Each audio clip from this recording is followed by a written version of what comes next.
Audacity, and I am here with the Graduate Employees Organization of University of Michigan. Guys, they are on such an important mission. So I called in our best guy, Nyles Pollonais, to help us facilitate this amazing panel where we talk about the graduate student protest happening at U of M as well as across the country. Thank you guys so much for being here. Do you mind just giving our audience a quick introduction as to who you are and how you contribute to the cause? Sure thing. I can go first. My name's Amir. I'm a PhD candidate in political science. I'm chair of GEO's contract committee and a member of the bargaining team. Everyone, my name's Ember. I use she, her pronouns. I'm a PhD candidate in the School for Environment and Sustainability, and I'm the vice president. Good morning, everybody. My name is Alejo. I am a fifth-year grad student PhD candidate in Romance languages and literatures and also in philosophy. And I've been a part of the Abolition Caucus since 2020. Hello, my name is Mahnur. I use she, her pronouns, and I'm a senior studying public policy, and I've been working as an undergrad media spokesperson for GEO. Thank you. So it seems like we have a really diverse range of people, studies, interests, and I'm so excited to get this started. So let's lay it out. What are the demands? Tell us. So we have a whole host of demands, and they're generally organized around two themes, which are affordability and dignity. So first, we're demanding a living wage of $38,000 a year and additional supports for those who need it, such as international students, parents, and disabled students. We're also asking for the university to establish an unarmed police alternative on campus, or to fund one that's being developed in our community, which Alejo can speak to in a moment. We're further asking for the university to respond to the sexual harassment crisis that's been ongoing on our campus over the past few decades, to be honest, by expanding a program that would provide transitional funding to survivors of harassment. And we're asking for the university to expand access to gender-affirming care for our transgender members. Those all seem like really reasonable demands, to be honest. I guess like what I'm wondering and what I think our audience is wondering is, what is the history of this situation? Like, give us a lay of the land here. What is the history of the working conditions that you guys are currently in right now? What's the community like? And how did we get here? Because it seems like what you're asking for is super reasonable, and I'm wondering why you guys are getting so much pushback. That's a great question. So we bargain with the university every 3 years. So we're in the cycle where we're bargaining with them now. We last bargained kind of out of the cycle in 2020 over our COVID health and safety demands. And right now we're in a situation where the cost of living in Ann Arbor has risen significantly since 2020, our last contract cycle. And so we're asking for, a cost of living adjustment to meet our needs and live in Ann Arbor. And I think we're constantly being put in this situation by administration where they're trying to separate our identities as from students and workers, but we're really trying to show how we're all whole people, and we really need this cost of living adjustment in order to stay working in Ann Arbor for the university. And just to add to what Ember said, also, since 2020, our demands were to defund campus police. So that was our last strike in 2020. And as Amir and comrades have said, the gap between our living conditions, the things that we have to pay, like rent and housing and so on, and our wages has tripled since then.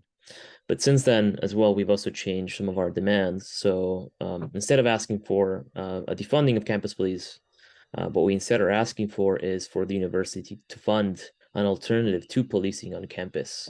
The relationship between the campus police and the Ann Arbor City Police is very, very, very, very close. I'm I mention this every time I get to talk about this because it's very important. In 2014, mother of three, an artist, a Black woman, was murdered by Ann police within seconds of entering her home. This officer has since been promoted to sergeant.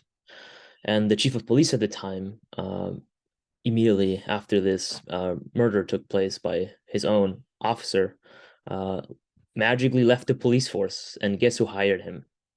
The University of Michigan hired him, right? So he now works for the housing security at the University of Michigan and is part of advising, has an advising role in how housing security is taking place, right?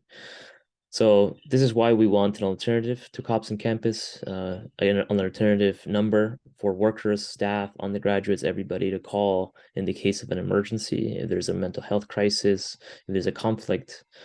Just to share one story real quick before finishing this, a fellow grad worker and friend, his 7-year-old kid was called, was caught playing around the neighbor's Halloween decorations.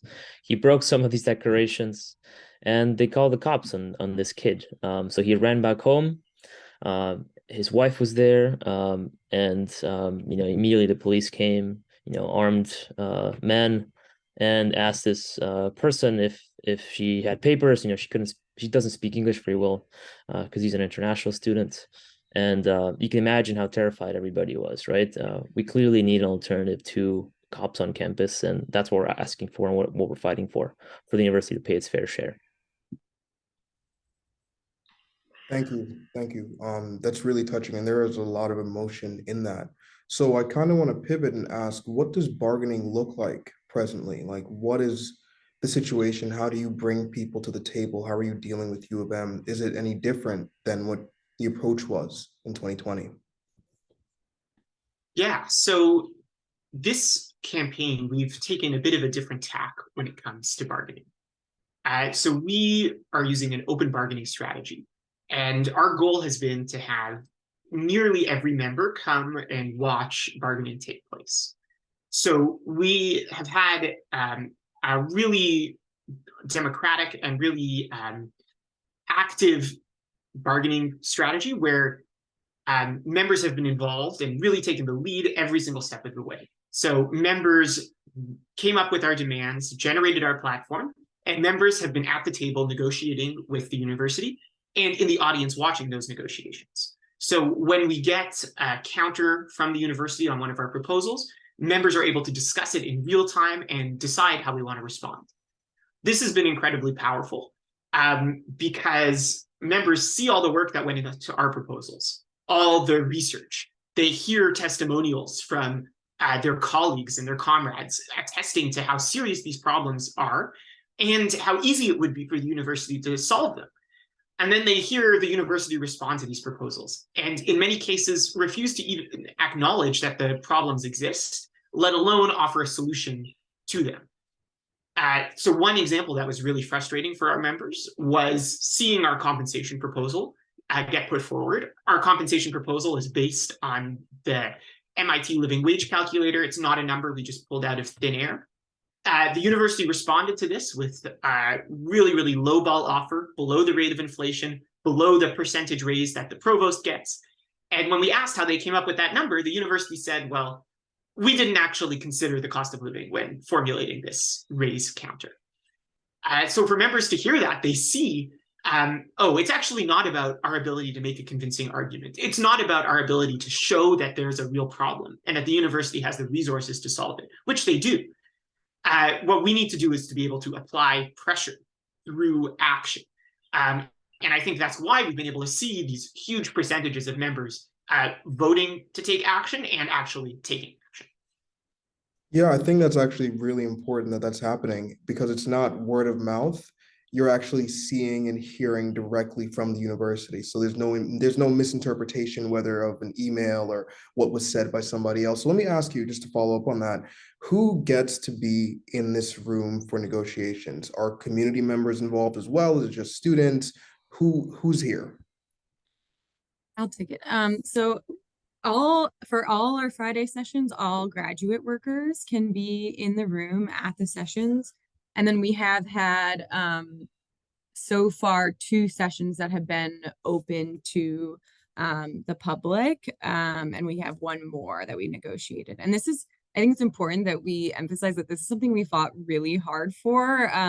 We spent the first 8 weeks of our what was supposed to be negotiating with the university just negotiating over this. They really, really, really did not want us to have what's called these open bargaining sessions where all graduate workers could be present. They wanted only 20 people there, like the people on the bargaining team. They really didn't want anyone else, all grad workers to be able to be a part of these decisions that are affecting them. And they worked really hard to try to close us out of the room, and we kept our foot down to make sure they remained open. So all graduate workers have come. We've had over 1,000 people come and participate. And then we've had a lot of, community and labor allies and faculty and staff come to our open sessions. Wow, that's huge. So we've mentioned graduate students a bit, but we have an undergraduate member here. Tell us a bit about your experience and how you got invited to the room as well. Absolutely. So my interest in GEO's organizing efforts actually started in 2020 when the last strike happened. And so I was young and riled up and really eager to see GEO's demands to fruition. And now fast forward, I'm back here. I'm definitely a lot more embedded than I was in 2020. But I think that something that's really key for me, and this is something that a lot of undergrad allies have been saying, is that our graduate workers' working conditions are our learning conditions, and their demands will directly benefit us. So I'll give you an example. One of GEO's demands, which Amir mentioned, is fighting for increased disability accommodations and the creation of a disability cultural center. If GSIs are more equipped by having training on disability accommodations, they can better support undergraduate students with disabilities. I'll give you another example. For both undergraduate and graduate students who are parents, one of GEO's demands is to abolish the discriminatory eligibility requirements for the child care subsidy and actually increase that subsidy to cover 75% of the cost of U of M child care centers. So really, I think one thing to underscore is that everyone in our campus community has a stake in this fight, and it's not just graduate workers, it's undergraduate students. We're also seeing turnout from faculty, staff, and other community allies who are rallying with us, who are on the picket lines.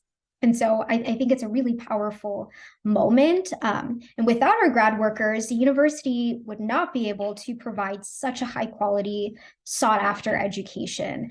And it's really important that their needs are met so that they can do what they need to do to teach us and to empower us. So I think those are the key reasons I'm involved in this fight. I'm determined to see it through. I'm excited for what comes next. And I think the energy and the spirit is certainly there with undergrads. I think that's great because I think what's really unique about y'all's movement is that it's not just a small group of people at one university who is fighting for this level of equality. It's the undergrads, it's the community. And when you get the community on your side, you can push for a whole lot more.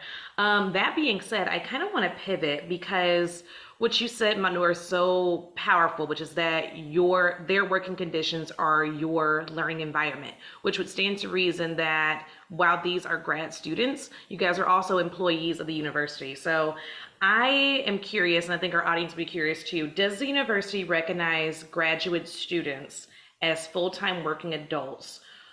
Full-time working adult employees of the campus, or are you guys simply considered work study students? Has there been some kind of quantitative analysis differentiating grad students from employees? Because I feel like that's where a lot of the excuses here are coming from. So whoever wants to speak to that. Yeah, sure. So this has been a real point of contention between our union and the university. So from our perspective, graduate students work all the time and contribute to the university in a variety of ways. Of course, we work as instructors, which is where we're formally unionized. So our union is for graduate student instructors and graduate student staff assistants in that capacity. But we also do work for the university as researchers, and we provide service to the university. So we do things, for example, like running preview weekends for admitted students and things like that, or running conferences. Now, if you're a faculty member, you're explicitly paid for that work. Grad students, however, are expected to do it for free. And there was actually a court case a few years ago where the president of the university basically went to Lansing, to the state government of Michigan, and worked with the Republicans to make it illegal for us to unionize research assistants.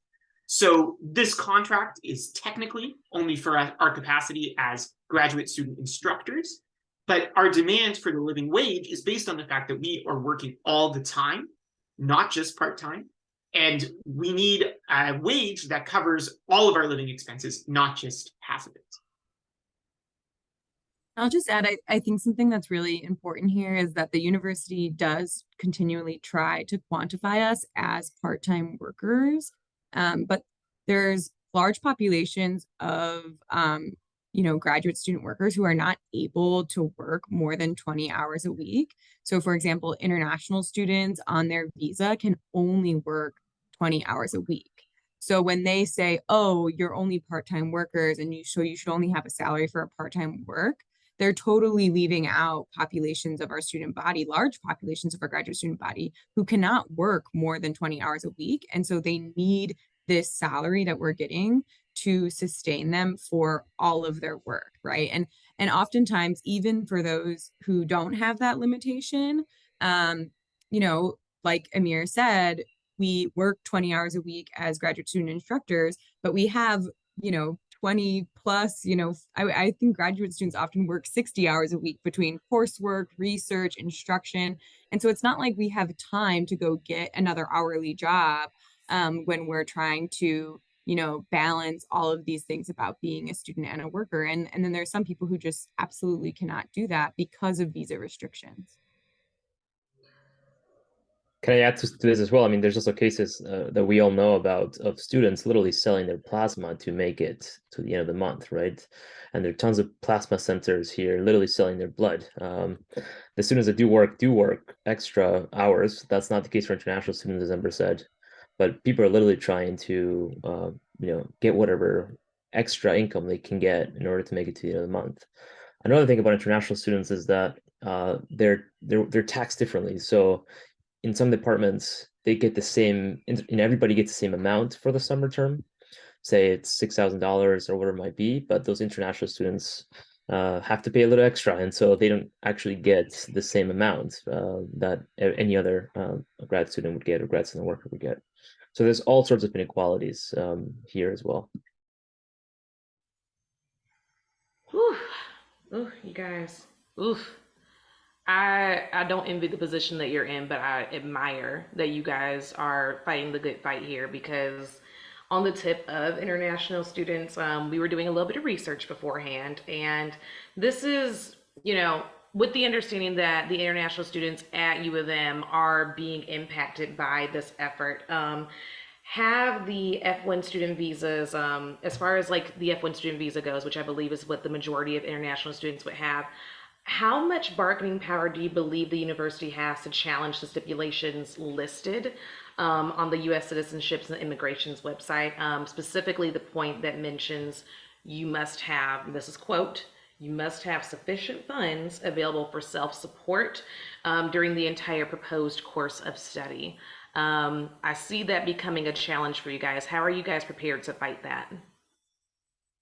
So for us, the university generally is willing to work with grad students to at least attest to the fact that we have funding and are permitted to stay. But one of the real points of contention is just getting strong language in our contract that actually protects us from not going over this 20-hour limit. I'm an international student myself. I'm from the exotic distant land of Canada. And it's really flabbergasting to me that the university won't put strong language in our contract saying that our supervisors can't ask us to go over 20 hours a week, and that we're allowed to stop working if we're going to be going over that cap. International students also face a number of other difficulties. Mahnur mentioned this childcare subsidy. And here's another area where international students are discriminated against. One of the eligibility requirements is that your spouse needs to be working for you to get the subsidy, i.e. that if you aren't working and doing care work, that work suddenly doesn't deserve to be paid. But of course, if you're an international student, your spouse is here on your visa, they're not allowed to work. So you're in a situation where not only is your spouse not allowed to work, but they also can't get the subsidy to support the extra members of their family. So it's, for international students, they're just between a rock and a hard place when it comes to childcare. And this is one of the areas the university has been the most intransigent and refused to move on. It's May I also, add something to this as well? oh, Sorry. no, you go ahead. No, I mean, this has been another sticking point, not just for international students, but for students that have a differential immigration status, right? So even having a green card or being DACA, having deferred action for childhood arrivals, right? One of the things the university is basically suing us for is that we're asking for immigration protections for folks that are not U.S. citizens. So we're asking for very simple things that are not yet codified in the contract. The University of Michigan claims to be a so-called sanctuary campus, right? What does that actually mean? Well, are you actually, for example, checking the fact that when immigration comes to campus, that they have a warrant to go pick up a worker who may not have the right immigration status or who might be in a differential situation? Well, we're asking the university to just simply check and verify that the immigration authorities have a warrant, and they're fighting us on that, which seems like a basic legal practice, right? We're asking the university to protect the information of those students that have a differential status as well. So in other words, don't share more information with Border Patrol, with ICE, or with DHS, Homeland Security, that you don't have to, right? And again, they're fighting us on that too. And lastly, we're also asking the university to provide legal fees, or at least provide those international students or students that have differential immigration status with legal aid, right? Because they have added costs. The university is fighting on that too, right? And so we're asking for some basic protections for differentially situated immigration statuses, and the university has refused to bargain in good faith about those issues as well. Wow. Wow. I mean, this is reminiscent of almost everything going on in America right now, from workers' rights to immigration. We have a lot that we're dealing with, and I see that you guys are basically that microcosm of exactly what's happening there. So what I kind of want to ask right now is about the energy on campus. You know, what does it feel like? What does it look like day to day? I was a former student there at one point in time. I miss it. I don't miss the cold, but I definitely miss it.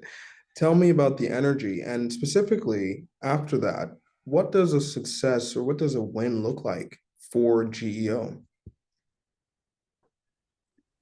I'm happy to speak to the energy on campus. Like I mentioned before, it's been really powerful to see so many members of our campus community coalesce around GEO's fight. And I can say from the undergraduate perspective, I think there is growing disappointment and disillusionment with the university administration, because the university administration loves to talk about diversity, equity, and inclusion, but we're not exactly seeing those values being put into practice with regard to GEO's fight for a fair contract. So I think a lot of us are starting to realize that maybe these ideas that the university administration champions are a bit hollow, because they're not applied or extended to graduate workers. So I think that propels a lot of undergraduate students to take part in some way in this fight, whether it's signing up for a picket shift or donating to the strike fund. or refusing to snitch on their GSIs, for example. That's something else the university is trying to get undergrads as well as faculty to do, is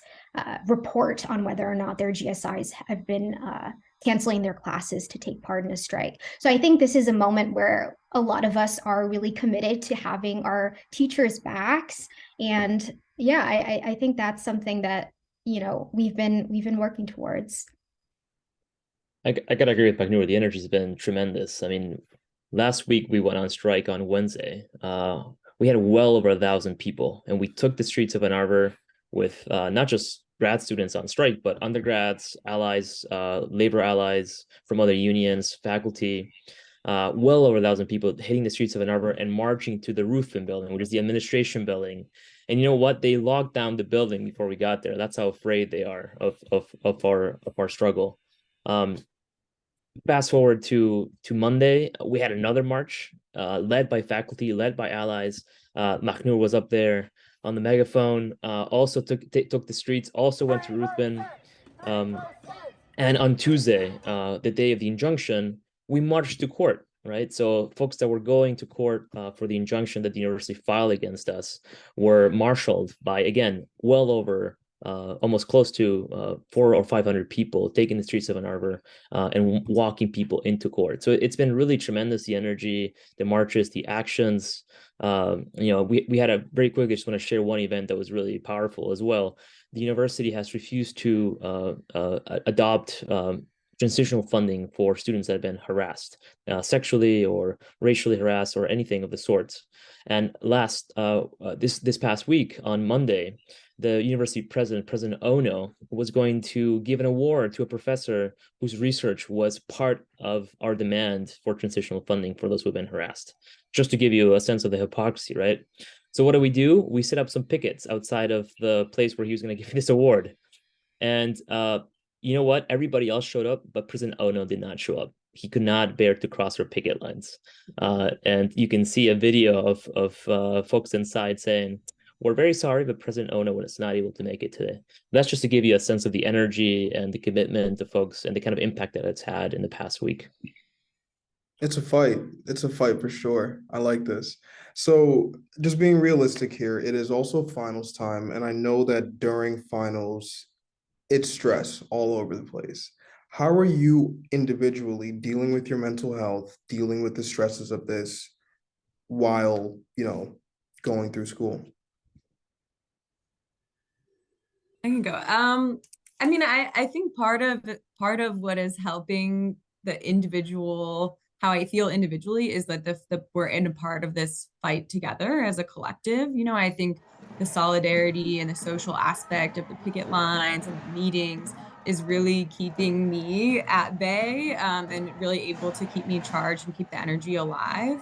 We have a really incredible group of people doing a strike kitchen this week. So they've been cooking for everyone lunch on the picket lines, which has been really incredible. And so I think for all of us as individuals, this is really challenging time. It's stressful, but I think for me, the collective and that we're all in this together, and we're fighting together as a group is really what keeps us going. I love that. And I think I saw you guys had some vegan food out there. Keep that up. Yeah, the kitchen food is actually all gluten-free and vegan so that it can serve everyone. Yeah. Love it, love it, love it. Yeah. Anyone else want to jump in on that point? Sure, I can. I guess for me, this is a really hectic time because I'm wrapping up my senior year, searching for jobs. It's also Ramadan, so I've been fasting, as well as taking part in GEO's fight. But I think I'll say that when you care deeply about a cause, when you're passionate about justice, the fight becomes a lot more manageable. I think it's just really uplifting to be in community with people whose values and whose vision for a much more livable, workable campus aligns so well with yours. And so, my throat, RIP, but I'm just glad to be there. I got to bang on the drums the other day on the march to the courthouse, pretending I had rhythm. And I'm so glad to be a part of this fight. So, it's an uphill battle, I think, but it's one that's worthwhile and gratifying, I would say. I love that. And I'm personally inspired by the energy that I'm feeling from this. But I want to be a little, I just want to play a little devil's advocate here. So this is a negotiation, right? And that sometimes we don't always win, or we don't always get everything we want out of these negotiations. What are you guys willing to lose or to sacrifice in order for the greater good? So in some of the conversations I've had with university administrators, they tell us like that we're too committed to the living wage as a principle. And it's true. We have been sticking to our demand for a living wage and have not come down from our initial ask to make what it costs to live in Ann Arbor. But to us, this really isn't a matter of principle. It's a matter of do I have enough money in my bank account at the end of the month to pay rent, to afford groceries, to afford childcare? And I think it's simply the case that if people don't get a contract that delivers on those things, they're not going to accept it and not come off the picket lines. It's the university who really has this ideological mental block that we somehow don't deserve full-time pay for all the work that we do. So I think we're not coming out here with any illusions. I don't think we're expecting to get every single thing that we want.